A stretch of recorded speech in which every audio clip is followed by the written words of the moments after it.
A publicação deste livro, A Troika, ano 2, é mais um grande serviço que o país fica a dever ao Dr. Paz Ferreira.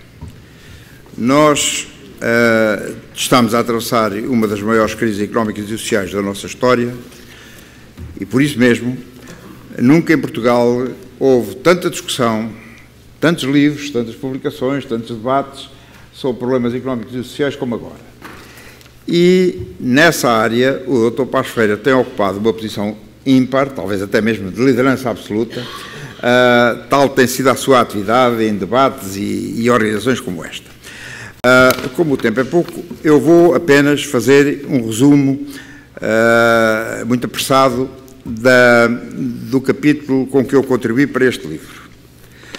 Eu aí mostro que os objetivos iniciais traçados no primeiro memorando do acordo com a Troika não foram atingidos. Não foram atingidos nem nos déficits orçamentais, não foram atingidos nas reformas estruturais e apenas terão sido atingidos na balança de pagamentos, mas mesmo aí, na balança de pagamentos, transações correntes, mas mesmo aí é muito duvidoso porque a balança de transações correntes só está equilibrada porque a procura interna caiu brutalmente. Se a procura interna volta a recuperar qualquer coisinha, lá volta ao déficit, porque a gente não corrigiu ainda a estrutura, a parte estrutural necessária para assegurar o equilíbrio económico.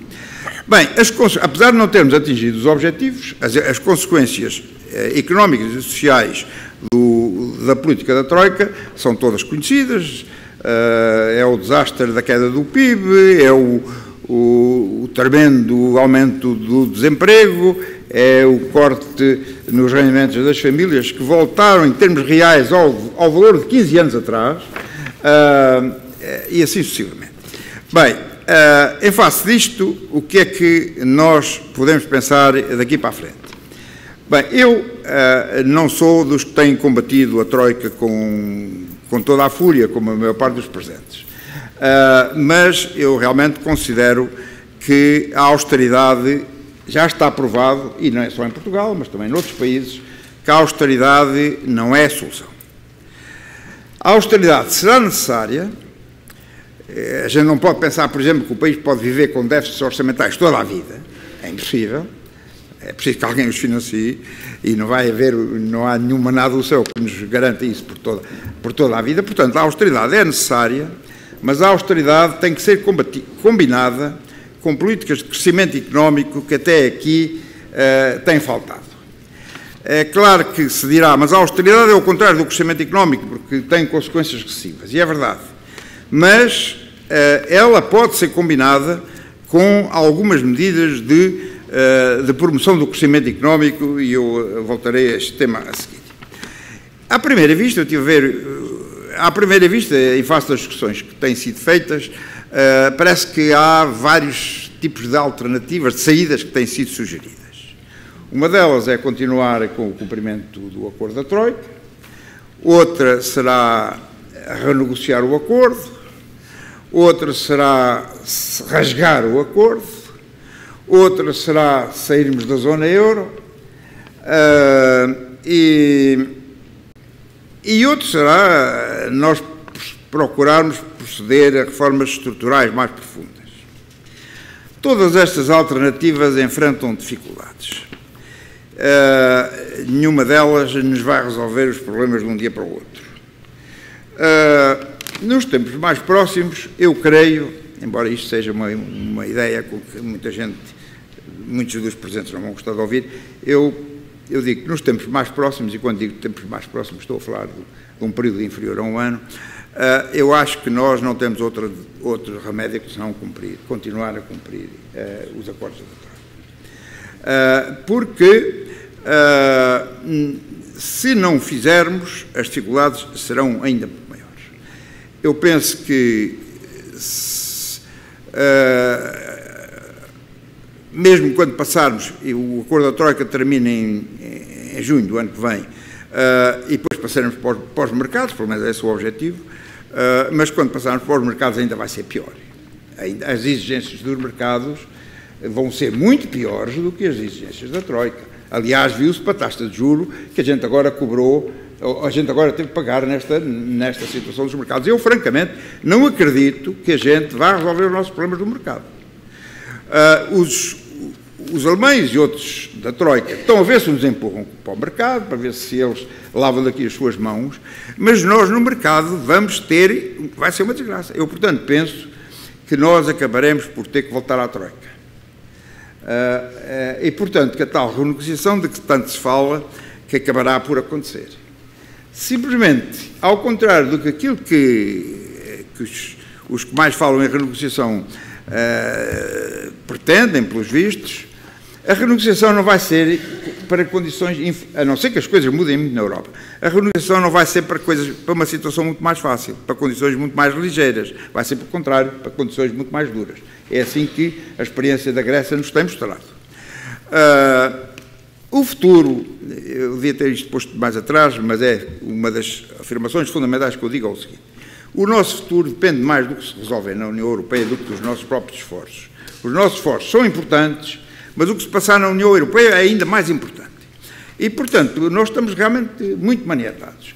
Mas, voltando então, eu volto a dizer que estou convencido que a renegociação acabará por acontecer, mas que não esperemos que ela nos alivie muito a situação.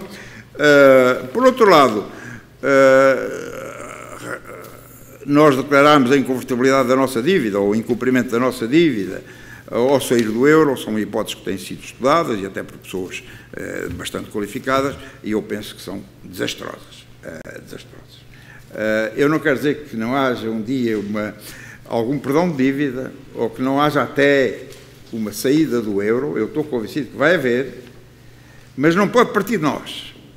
Isso acontecerá pelo que se passa na Europa. É por isso que eu desejo muito bem que os alemães e os franceses, e os alemães não, peço desculpa, os franceses e os italianos e os espanhóis se agitem muito, já que a gente não tem poder para isso. Mas talvez as coisas, enfim, não vão mal por esse lado.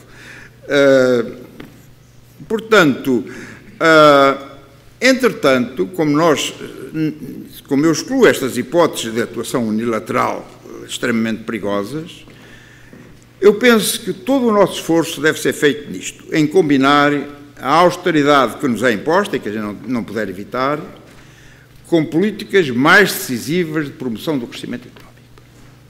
E aí temos feito menos do que é devido. Há quem pense que basta liberalizar e, portanto, que aquelas formas estruturais que vêm no acordo da troca que vão resolver. Bem, algumas daquelas formas, como sabem, são discutíveis, quer dizer, traduzem um ponto de vista ideológico, quer das organizações internacionais, quer até mesmo do lado dos negociadores portugueses, de liberalizar e pôr os mercados a funcionar resolve tudo. A gente tem provas suficientes que não é assim. Sabe também que as intervenções do Estado muitas vezes são imperfeitas e também não dão um bom resultado, mas eu penso que elas acabam por ser necessárias. E há uma coisa em que eu quero insistir muito, e que já se tem insistido. É preciso que as políticas de fomento económico se dirijam exclusivamente ao setor transacionável. O setor não transacionável emprega muita gente, é verdade, etc., mas o desenvolvimento do setor não transacionável provoca agravamentos da balança externa que nós não podemos suportar. A única solução, e eu tenho feito vários, até já tenho apresentado aqui em conferências organizadas pelo professor Paz Ferreira, a única forma da gente ter algum crescimento económico, mantendo um equilíbrio externo razoável, é através do progresso do setor transacionável. E eu sou a favor de tratamento discriminatório favorável a esse setor. Portanto, o Estado dar a esse setor, é pena não poder dar baixas de IRC ou baixas da taxa social única só ao setor transacionável. Eu não sou a favor, nunca fui a favor da redução das taxas sociais únicas, da taxa social única para toda a economia, mas se fosse só para o setor transacionável, estava de acordo. Simplesmente as regras da concorrência da União Europeia não nos deixam. Agora, dentro dessas regras, pode-se fazer mais alguma coisa. Pode-se dar mais subsídios à formação profissional, pode-se dar mais isenções fiscais aos novos investimentos, pode-se provavelmente financiar despesas de marketing no exterior, etc. Portanto, há mais coisas que se podem fazer e deviam ser estudadas.